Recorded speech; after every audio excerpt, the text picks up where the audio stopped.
প্রিয় ভিউয়ার্স, সবাইকে আমন্ত্রণ হোমাইরার কিচেনে। আসসালামু আলাইকুম। সবাই যে যেখানে আছেন নিশ্চয়ই ভালো আছেন। আজ আপনাদের সাথে শেয়ার করছি খেজুরের গুড় দেওয়া দুধে রসে ভেজানো ক্ষীর পুলির রেসিপিতে আপনারা কিছু জানতে পারবেন, পিঠা তৈরির কিছু টিপস আর টেকনিক। তাহলে আসুন রেসিপিটা আমি আপনাদের সাথে শেয়ার করি। পিঠা তৈরির প্রথমে আমি পুলি পিঠার ভেতরের পুরটা বা স্টাফিংটা তৈরি করে নেব।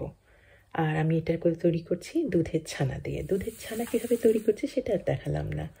এই দুধের মধ্যে আর কি লেবু দিয়ে তারপরে ছানাটা তৈরি করে নিয়েছি। আর ভালোভাবে ঠান্ডা পানিতে ধুয়ে নিয়েছি।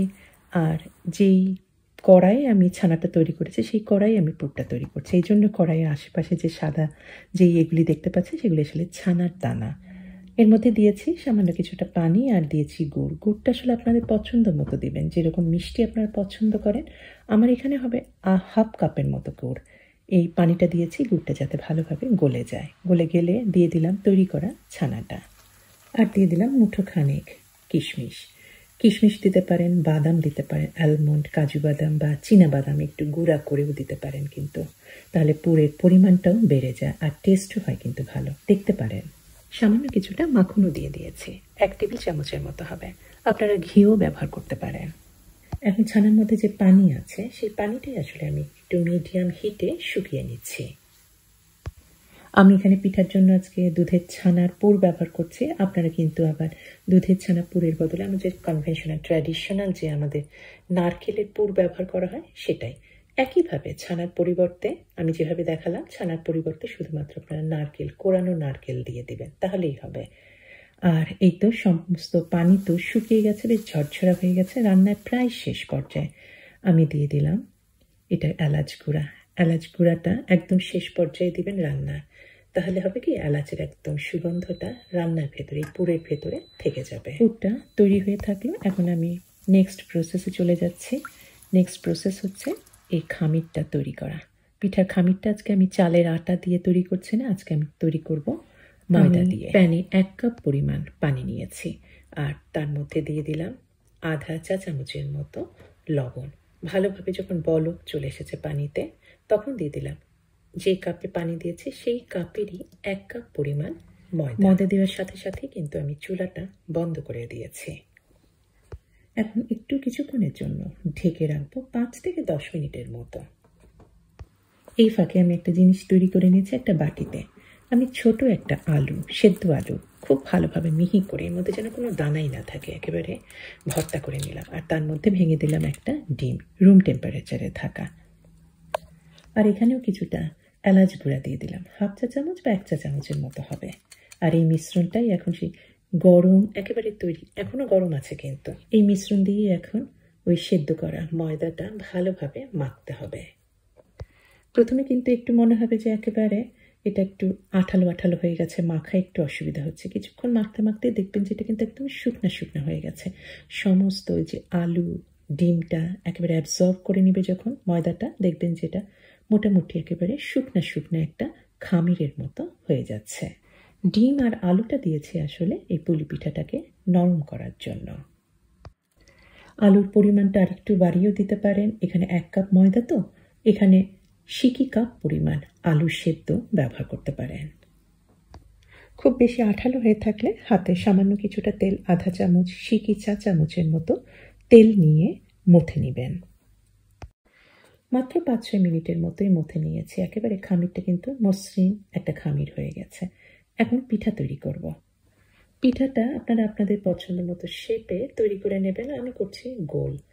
আর এই তো এইভাবে একটা বাটির মতো করে তার মধ্যে প্রয়োজন মতো স্টাফিংটা বা পুরটা ভরে দিলাম। আর তারপরে মুখটা বন্ধ করে দিয়ে এই তো তৈরি হয়ে গেছে একটা পিঠা। আর তৈরি হওয়া পিঠাটা আর একটু সুন্দর করার জন্য একটা ডিজাইন করছি। একটা চামচে এই হাতাটা দিয়ে এভাবেই খুব সহজেই একটা ফুলের মতো ডিজাইন করে নিলাম। এইভাবেই আমি অন্যান্য সমস্ত পিঠাগুলি তৈরি করে নিচ্ছি। তৈরি পিঠাগুলি এখন ভাজতে হবে, আর এগুলি কিন্তু ভাজতে হবে ভাসা তেলে, যাতে পিঠাগুলি ডুবে থাকে তেলের ভেতরে। তেলটা ভালোভাবে গরম করে নেবেন। আর পিঠা ছাড়ার পরে টেম্পারেচারটা, চুলার টেম্পারেচারটা একটু কমিয়ে দেবেন, মিডিয়াম হিটে ভাজবেন। আস্তে আস্তে ধীরে ধীরে যাতে রংটা লাল হয়। সেদ্ধ ময়দার বলে কিন্তু এটা মচমচে করে ভাজা যাবে না। আমি মোটামুটি একটু এই হালকা লাল রং আপনারা কিন্তু আরেকটু লাল রং করে ভাজতে পারেন। আমি এরকম করেই ভেজে নিচ্ছি। পিঠাগুলি আমি ব্যাচে ব্যাচে ভাজছি আর অন্য একটা প্যানে আমি রসটা তৈরি করে নিচ্ছি। আমি এখানে দিয়েছি মোটামুটি এটা খেজুরের গুড়, আমি দিয়েছি আধা কাপের চেয়ে একটু বেশি পরিমাণ, আর এখানে পানি দিলাম 1.5 কাপ পরিমাণ। এই রসটা তৈরি করার জন্য কিন্তু খুব বেশি সময় লাগে না, আমি মিডিয়াম হিটে জাল দিচ্ছি। খেজুরের গুড়টা গলে গেলেই হলো, এটা কিন্তু ঘন শিরার কোনো রস হয় না।